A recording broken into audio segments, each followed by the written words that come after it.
LCR versus AC. ഒരു LCR സർക്യൂട്ടിൽ നമ്മൾ AC വോൾട്ടേജ് അപ്ലൈ ചെയ്താൽ അവിടെ എന്തായിരിക്കും സംഭവിക്കുക? നമുക്ക് ആദ്യം തന്നെ ഒരു LCR സർക്യൂട്ട് കൺസിഡർ ചെയ്യാം. Inductor, capacitor and resistor. ഈ മൂന്ന് പേരും കൂടി ചേർന്നതാണ് എന്ത്? LCR circuit. നമുക്ക് ഇൻഡക്ടറിൻ്റെ കേസിൽ അറിയാം, ഇൻഡക്ടറിന് കറണ്ട് എപ്പോഴും ഞാൻ ഇങ്ങനെ വരച്ചു കറണ്ട്. അപ്പോൾ വോൾട്ടേജ് എങ്ങോട്ടായിരിക്കും? യെസ്,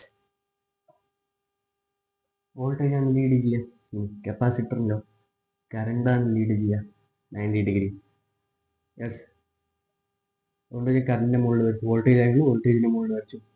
ഇനി ഐയും ആറും വിയും ഐയും ഒക്കെ എപ്പോഴും ആർക്ക് സെയിം ആയിരിക്കും? യെസ്, നമ്മുടെ സ്വന്തം റെസിസ്റ്ററിന് സെയിം ആയിരിക്കും അല്ലേ? യെസ്. അപ്പോൾ നമുക്ക് പറയാൻ സാധിക്കും ഈ ഒരു കേസ് നമ്മൾ ഇത് ഇൻഡക്ടറിലെ, അപ്പോൾ വി എൽ കൊടുത്തു, V C, V R. Okay, ഇനി ഈ മൂന്ന് വോൾട്ടേജസിനെയും കൂടി ഞാൻ ഒരേ ഗ്രാഫിൽ വരയ്ക്കാൻ പോകും. അപ്പോൾ എനിക്ക് വി എൽ എന്ന് വരും, വി സി എന്ന് വരും, അതേപോലെ തന്നെ വി ആർ എന്നും വരും. No problem. ഈ സംഭവത്തിന് ഞാൻ വേറൊരു ഗ്രാഫിൽ ഒന്നും കൂടി വരയ്ക്കുക. എങ്ങനെയെന്ന് പറഞ്ഞാൽ ഈ ഒരു സാധനത്തിൻ്റെ കോപ്പി ചെരിക്കുക, പേസ്റ്റ് അടിക്കുക, കോപ്പിയും ചെരിക്കുക, പേസ്റ്റ് ആക്കുക. അപ്പോൾ എന്ത് കിട്ടും? യെസ്, ഇത് വി ആർ ചെരിച്ച് വരച്ചു കേട്ടോ, ഇത് വി സി, ഇത് വി എൽ. ഓക്കെ, ശരി. ഈ ഒരു സമയത്ത് നമ്മൾ വി എൽ ആണ് എപ്പോഴും വലുതെന്ന് നോക്കിയാൽ, if we consider V C as greater, അപ്പോൾ നമുക്ക് എന്ത് കിട്ടും? V C minus V L എങ്ങോട്ടാ വരിക? വെല്ലിൻ്റെ സൈഡിലല്ലേ. അപ്പോൾ നമ്മൾ V C minus V L ഇവിടെ എടുത്തു. അതായത് ഒരു വെക്ടറിൽ 5 വരച്ചു, 3 വരച്ചു, 5 മൈനസ് 3 പറഞ്ഞാൽ 2 എങ്ങോട്ടാണ് വരിക? മുകളിലല്ലേ. അതുപോലെ നമ്മൾ ഇങ്ങനെ നോക്കി വലിയ സൈഡിലേക്ക് V C minus V L വന്നു. ഇനി ഞാൻ ഇവിടെ എന്ത് ചെയ്തു? യെസ്, ഇവിടെ ഒരു പാരലലോഗ്രാം കൺസിഡർ ചെയ്തു. ഇനി ഞാൻ ഈ പാരലലോഗ്രാമിൻ്റെ റിസൾട്ടൻ്റ് ആയിട്ട് ഇതെല്ലാം ശരിക്കും ഇത്തിരി ചെരിവുണ്ടാവും. ഓക്കെ, ഈ റിസൾട്ടൻ്റ് ആയിട്ട് ഞാൻ ഈ ഒരു വീനെ വരച്ചു. Okay, yes. ഇനി നമുക്ക് എന്ത് കാണാൻ സാധിക്കും? യെസ്, ഒരു ട്രയാങ്കിൾ കൺസിഡർ ചെയ്യാലോ. യെസ്, അപ്പോൾ നമുക്ക് എന്ത് കിട്ടും? ഇങ്ങനെ വരച്ചു കഴിഞ്ഞാൽ നമുക്ക് ഇത് വി ആർ എന്ന് കിട്ടും, ഇത് V C minus V L എന്ന് കിട്ടും. കാരണം ഈ ഒരു side V C minus V L, അതുകൊണ്ട് ഈ ഒരു side V C minus V. നമ്മൾ ട്രയാങ്കിളിനെ ഇങ്ങനെ വരച്ചു, അപ്പോൾ നമുക്ക് വി എന്ന് കിട്ടും ഇവിടെ. No problem. ഇനി നമുക്ക് വേണ്ട ചെയ്യാം. നമുക്കറിയാം പൈത്തഗോറസ് തിയറം അപ്ലൈ ചെയ്യുന്ന സമയത്ത് V is equal to root of V R square plus V C minus V L the whole square. നമുക്ക് ഓംസ് ലോ പ്രകാരം അറിയാം V R is equal to I R. റെസിസ്റ്ററിൻ്റെ കേസ് ഇനി V C എന്ന് പറഞ്ഞാൽ I into X C ആണ്. ഈ X C എവിടെയും കണ്ടിട്ടുണ്ടല്ലോ. യെസ്, നമ്മൾ കഴിഞ്ഞ വീഡിയോസിൽ പറഞ്ഞിട്ടായിരുന്നു എന്താണ് കപ്പാസിറ്റർ. Yes, capacitor reactance. അതായത് ഒരു കപ്പാസിറ്റർ സർക്യൂട്ടിൽ കറണ്ട് ഒഴുകുന്ന സമയത്ത് ആ കറണ്ട് ഓപ്പോസ് ചെയ്യുന്ന സാധനമാണ് കപ്പാസിറ്റർ റിയാക്ടൻസ്. വി എൽ എന്തായിരിക്കും? I into X L. Inductive reactance, ഇൻഡക്ടറിൽ റെസിസ്റ്റ് ചെയ്യുന്നതാണ് കറണ്ടിനെ. അപ്പോൾ നമ്മൾ V is equal to root of V R സ്ക്വയറിന് ഐ സ്ക്വയർ ആർ സ്ക്വയർ എന്ന് കൊടുത്തു. വി സിനെ ഞാൻ എന്ത് കൊടുത്തു? യെസ്, ഐ എക്സ് സി എന്ന് കൊടുത്തു, ഐ എക്സ് എൽ എന്ന് കൊടുത്തു, വി എല്ലിനെ ഇനി whole square. Okay, no problem. ഞാൻ കൊടുത്തു മൊത്തത്തിൽ ഞാൻ സ്ക്വയർ അങ്ങോട്ട് ആഡ് ചെയ്തു, സ്ക്വയർ എടുത്തു. I square R square plus I square X C square minus I square X L square എന്ന് കിട്ടും. No problem. യെസ്, ഇനി ഐനെയൊക്കെ ഞാൻ കോമൺ എടുത്തു. ഐനെ കോമൺ എടുക്കുന്ന സമയത്ത് എനിക്ക് എന്ത് കിട്ടും? V is equal to root of I square മാത്രം ഞാൻ കോമൺ എടുത്തു കഴിഞ്ഞാൽ I square into R square plus X C minus X L whole square. No problem. Yes, ഇനി നമുക്ക് എന്ത് കിട്ടും? Yes, V is equal to I സ്ക്വയറിൻ്റെ root I a root of R square plus X C minus X L whole square. No problem. Yes, ഇവിടം വരെ നമ്മൾ എത്തിച്ചു കഴിഞ്ഞാൽ നമ്മൾ ഐനെ എടുത്തു. ഐ എന്ന് പറഞ്ഞാൽ വി ബൈ ആർ അല്ലേ. അപ്പോൾ നമുക്ക് എന്ത് കിട്ടും? V is equal to I is equal to V by root of X C minus X L whole square എന്ന് കിട്ടും.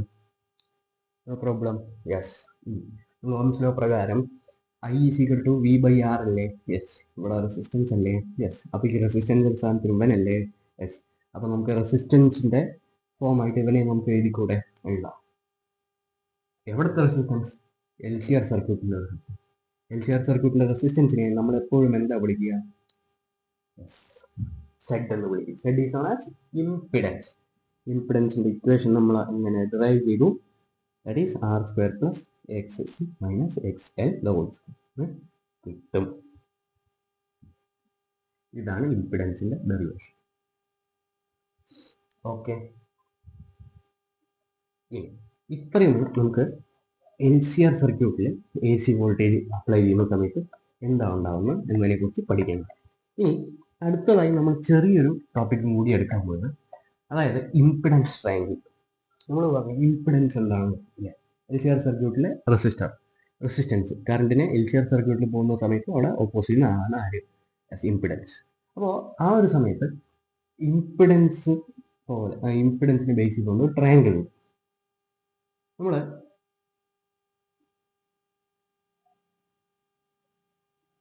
ഇങ്ങനെയൊരു ട്രയാങ്കിൾ നമ്മൾ കൺസിഡർ ചെയ്തിട്ടുണ്ടായിരുന്നില്ലേ നമ്മളെ ഡെറിവേഷനിൽ? യെസ്, ചെറുതായിട്ട്. അപ്പോൾ ഇതിനെ ഞാൻ ഒന്നും കൂടി ഫൈ ഇവിടെ വരുന്ന രീതിയിൽ ഞാൻ വരച്ചു. അപ്പോൾ നമുക്ക് എന്ത് കിട്ടും? V R V C minus V എന്ന് കിട്ടും. ഓക്കെ, അപ്പോൾ നമുക്കറിയാം വി ആർ എന്ന് പറഞ്ഞാൽ ഐ ആർ, വി സി പറഞ്ഞാൽ I X L, I X C, V L പറഞ്ഞാൽ ഐ എക്സ് എൽ. ഇവരൊക്കെ വോൾട്ടേജിന്റെ ടേംസിലാണ്. വോൾട്ടേജിനെ മാറ്റി എനിക്ക് റെസിസ്റ്റൻസിന്റെ ടേംസിലാക്കാം. അപ്പോൾ എനിക്ക് എന്ത് കിട്ടും? യെസ്, ഇവനെ ജസ്റ്റ് ഒന്ന് മാറ്റി എഴുതിയാൽ ഇങ്ങനെ ഇവിടെ വിന്റെ സ്ഥാനത്ത് ആറ് വരും, ഇവിടെ വി സി മൈനസ് വിന്റെ സ്ഥാനത്ത് X C minus X L വരും. ഇവിടെ എന്ത് വരും? സോറി, ഇവിടെ ആറല്ല, ഇവിടെ വി എന്ന സ്ഥാനത്ത് ആറ് വരും. ഇനി വി നമ്മൾ റെസിസ്റ്റൻസിന്റെ എൽ സി ആർ സർക്യൂട്ടിലെ ഒരു വോൾട്ടേജ്.